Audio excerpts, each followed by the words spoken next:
Hey guys, it's Chloe, and I'm here with one of the co-founders of Project Soulmate here in New York, Jennifer Zucher. Thanks for coming. Thank you for having me, Chloe. All right, now we are going to break down some celebrity relationships right now. The first is one of our favorites, Robert Pattinson and Kristen Stewart. Yeah. Okay, so Jen, Kristen just had her big premiere in London for Snow White and the Huntsman, and everyone thought that Rob didn't go because he wasn't on the red carpet. But I can tell you that he was there, and he actually went to the after party with her, okay? Nice. So my question for you is, how important is it for your spouse, for your husband, for your boyfriend, or you as a girlfriend or a wife to be there for big work or big events in someone's life? Chloe, it is very important to be there.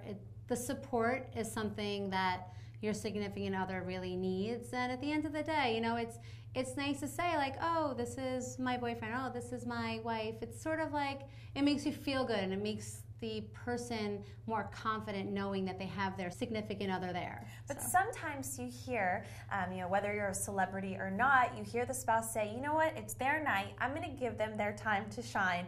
I don't want to distract them. I don't want to take the spotlight away from them. What do you think about that? You know, it doesn't mean you have to be glued to each other the entire night. You don't have to literally like follow each other, just go there. It's always nice to look across the room and know they're there. Let's say your husband or wife or boyfriend or girlfriend doesn't want you there.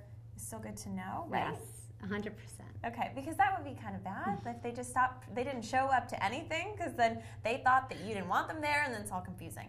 Now, let's move on to another couple. So, Michele and Cory Monteith, they met on the set of Glee. Love the show. The season finale is next week, and they are about to stop working together. But I want to know, is it ever smart to go into business with your boyfriend, your girlfriend, your husband, your wife?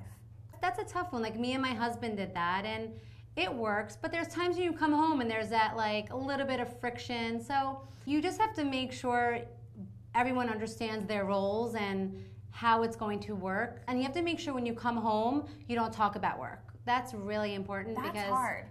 It's very hard. Because it's what you're doing all day and you want to talk about it. So that's why it's not always the best idea. But again, nothing's like set in stone not to do. It's all about just communicating and making sure you make time for personal time. So everything is not always work related.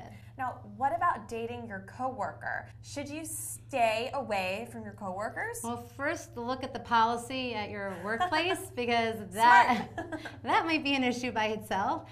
And you know what? The only thing I say is if you do it, make sure they're not in the same department. You're not literally seeing them every day, because especially if you like your job. Because then what if it doesn't work out? Yeah, then one of you might have to leave. It's one of those things, you just sort of have to go with your gut. If you feel like, oh my God, we are supposed to be together, just do it, and then if it's meant to be, it'll happen. Just don't make a habit of it. Yes. Think it through. All right, guys, well, there you have it. And for more on what Jen does, go to projectsoulmate.com. Follow her on Twitter. Like her on Facebook. She's a great woman, and she knows what she's talking about. Oh, I love you, Chloe. I love you, too. All right, guys, so for all the latest news, gossip, style, beauty, and more, keep coming back to HollywoodLife.com. Bye, guys.